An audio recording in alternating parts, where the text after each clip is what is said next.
This is a message directly to Prime Minister Carney, and there'll be a series directed at you related to how to choose cabinet ministers in a way that correlates to reality, right? The reality of the human condition. This is where I am right now. It's been an incredibly long time since I came here, like with this or with my BMW motorcycle with collector's plates.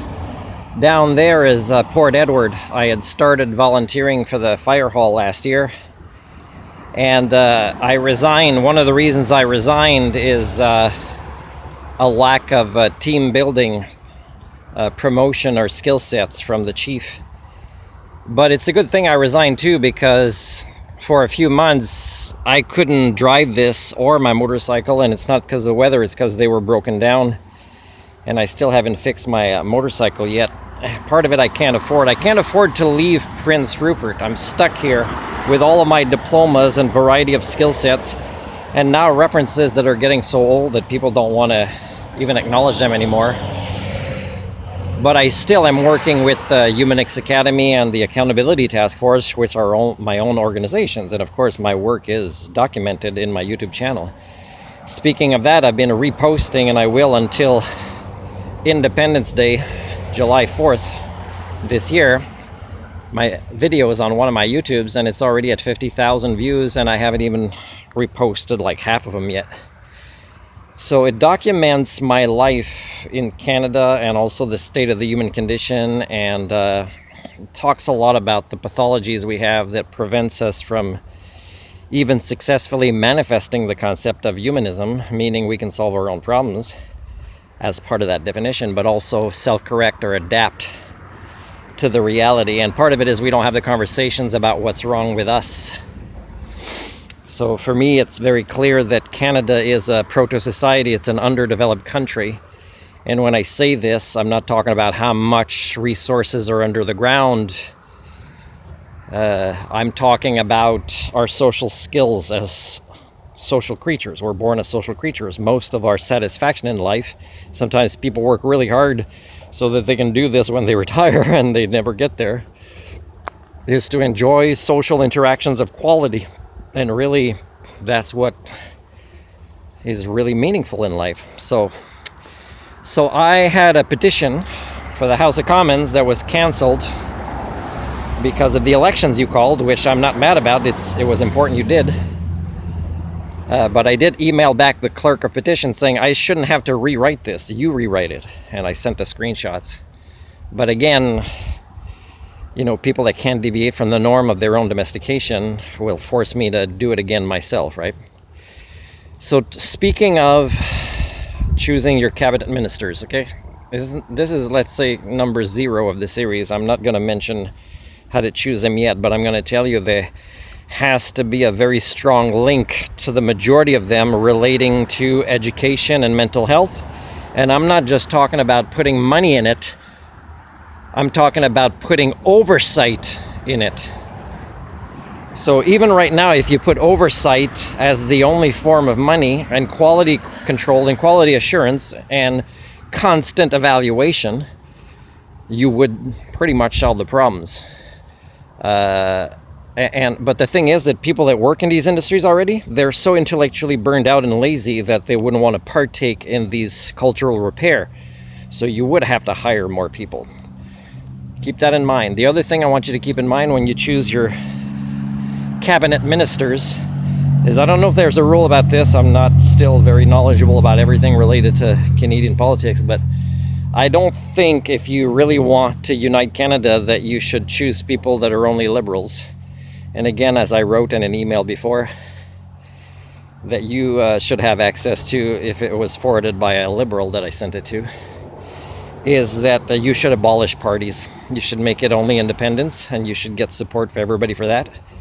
And you should make it very clear that one of the ways we could be united is having our independent voice as candidates and voters for these candidates. And that there should be no tribe versus tribe mentality, which there most certainly is in every so-called democracy that has the concept of parties.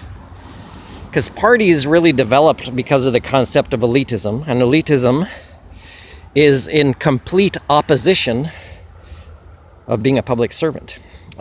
So, it's an evolutionary dead end, any democracy that doesn't abolish parties. And of course, you have to get into electoral reform, even if you have to fight with your own party, to make it that our voice matters. Now, recently, before voting on the 28th, there was a few hours left before it was going to close. I sent a last-ditch email to various people that fall under different parties, and I said, if you want last chance to get my vote, I was so afraid because I said whoever responds, and I didn't think any would. I was so afraid a conservative would, and they didn't, and Liberal didn't. They didn't show up at the debate in Prince Rupert here either. And Green Party, no. And, well, I don't think there's a candidate for Bloc Québécois here. And Christian Party, again, Elizabeth wearing her cross, that's her choice. But, she should make sure she doesn't speak about the Lord or things like that when she's, speaking as a representative of the government. Again, if there's no laws against that, there should be. There should be that, hey, we have to act secular on the job. And parties that are Christian, I'm sorry, but choose candidates who fit your values, but who are secular, because, Christians didn't invent morality, ethics, or values, or beliefs, right? Or priorities. So, for example, if your priority is,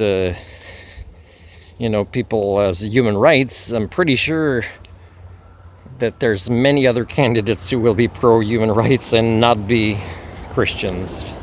Okay, so please understand the difference, because that kind of huge ego makes it, again, that you can't be a public servant, right? You have an arrogance that prevents you, if you're with a Christian party in this way. You can't give the same human rights to people, let's say, that are not religious, or go to a different church if they are. I mean, I can observe this today still. And I got tired of studying how religion devolves us in my 20s, okay? And I'm in my 50s, so please don't force me to get into these obvious conversations again.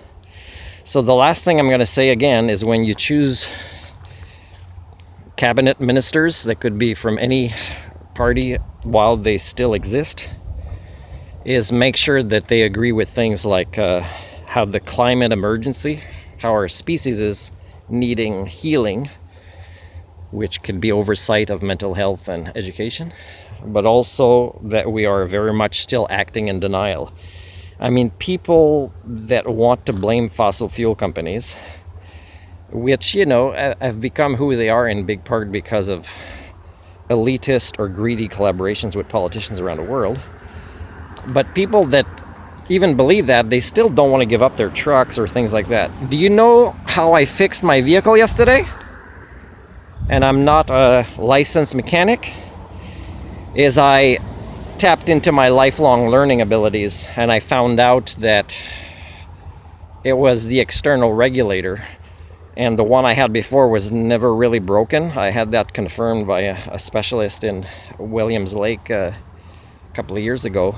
But I still wanted to get a new one at the same time as fixing other electrical stuff. But I discovered myself, learning about these things, that the new one was faulty, and I put the old one in, and the old one wasn't faulty. So soon, maybe today, I'm posting a video of me fixing this, and what it tells me, and how it tells me also that I have no desire to save the automobile industry because of the way I've been treated. I see others being treated, but I see them also being addicted, that when their human rights are violated in these ways by the fossil fuel or automobile industries, is they don't care, they're hooked on it.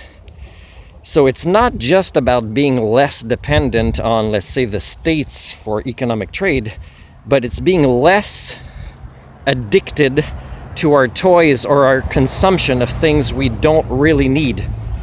Think about that when you choose your cabinet ministers, and choose them in a way that doesn't come into conflict with what's real. Like, for example, what's real is the climate emergency that is accelerating. You know, it's going to be like, hey, we can't go help other countries' fires. We have to do things, even if our fires are managed right now, we have to do things to mitigate the fuel on the ground from, in big part, you know, forestry industries who allowed it to stay there and dry up and make it perfect for fires. So we have to ask local fire halls to go clean up the alleyways that trees have grown huge in that shouldn't. And if somebody puts something there, they'll get a fine, but there's a tree preventing your truck from getting in there. You might want to look into that.